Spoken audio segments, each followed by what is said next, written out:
আমাকে ভয় দেখিয়ে কোনো লাভ হবে না। আমাকে ভয় দেখিয়ে কোনো লাভ হবে না। মনে রাখবেন, বাংলা আমার মাতৃভাষা।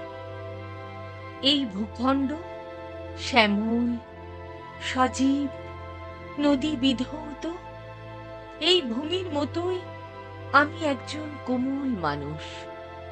কিন্তু আমাকে ভয় দেখিয়ে কোনো লাভ হবে না। আমি লড়াই করতে জানি। ঘন কৃষ্ণ মেঘের চক্রবুহে যেভাবে ঢুকে পড়ে ইস্পাত রঙের চাঁদ, আর তারপর অভিমন্যুর মতো ভূপতিত না হয়ে বেরিয়ে এসে লাজুক রাধাচূড়া গাছের কপালে পরিয়ে দেয় জ্যোৎস্নাটি, আমিও সেভাবেই সভ্যতার সংকটের ঊর্ণনাভ জাল ছিন্ন করে কিশোরী পৃথিবীর কপালে পরিয়ে দেব ছোট্ট শিউলি ফুলের মতো একখানা টিপ। আমাকে ভয় দেখিয়ে লাভ হবে না।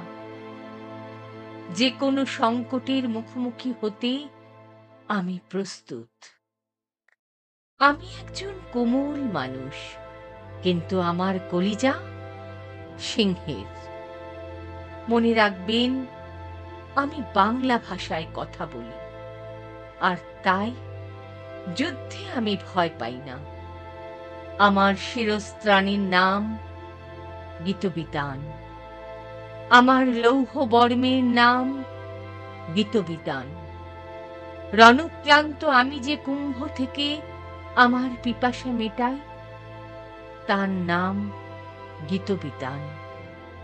হ্যাঁ, আমার অস্ত্রের নামও গীতবিতান। আগামী 1000 বছরেও যা ভোতা হবে না।